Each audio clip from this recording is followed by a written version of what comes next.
Have you ever been to an aquarium and got to see all the amazing creatures that live under the ocean's surface? While looking at all these stingrays and jellyfish, you may wonder why there are no great white sharks in the aquarium.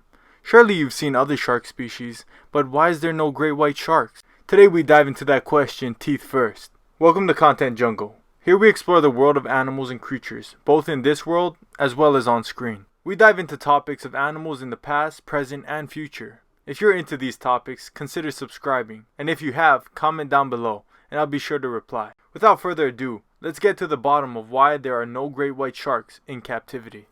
Great whites are often depicted in movies as these vicious killing machines, and are very powerful creatures. Is the mere presence of a great white just so terrifying that aquarium goers don't want it in tanks? While this may be true for some, it is not the case for many. The great white shark is regarded to many to be the rulers of the sea. They are found in many cool coastal waters. With the body designed to cut through water and up to 7 rows of teeth, these animals are well equipped for any environment. Well, almost any environment. In short, the main reason that the great white sharks cannot be kept in exhibit aquariums is that they die.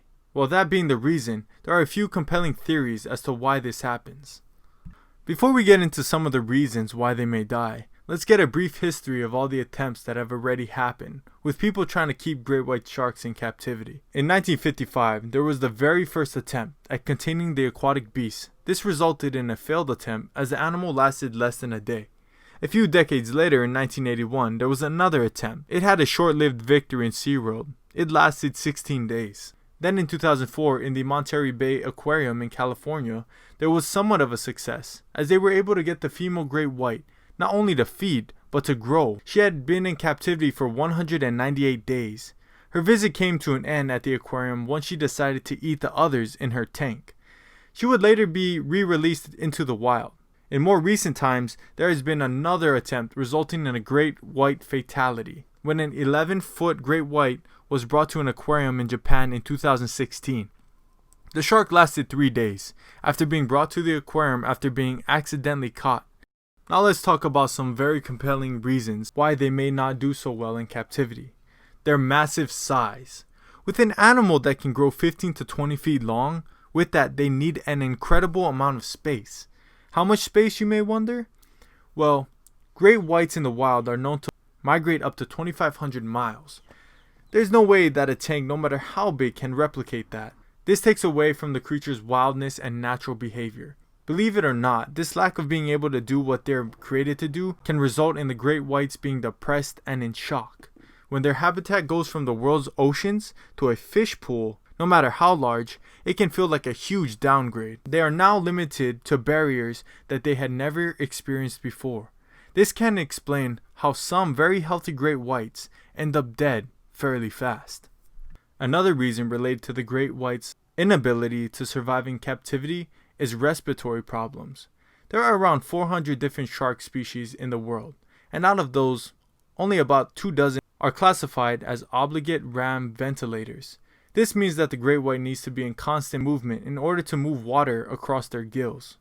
Most of these species get this rush of water across their gills by swimming very quickly, or they find a fast current to stay in.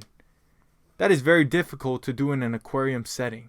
They are not as easily able to move and swim as fast as they'd like to, due to the limitation, and this often results in the shark not getting enough oxygen, which can lead to the shark choking to death. Another reason that these sharks don't do so well is that the water that they are moved from is very hard to imitate. The ocean is a diverse ecosystem that creates different factors in the ocean's waters. The waters may have an effect on the shark's ability to use electroreception, which is the ability to sense charges in the waters surrounding them.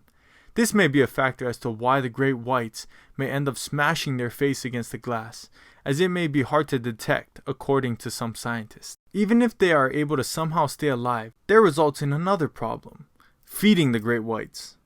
They are apex rulers of the oceans, and with that, they want to hunt like one. With the exception of an occasional whale carcass, the great whites are known to prefer to hunt. With that being said, they do not want handouts from their aquarium keepers. When pushed to choose between starving and eating a handout, they may opt to have a bite, but this adds to their mental state being harmed, leading to more stress and depression. Great whites are an amazing animal that is very often associated with power. These beautiful animals are classified as vulnerable due to many hunting them for different parts of their bodies.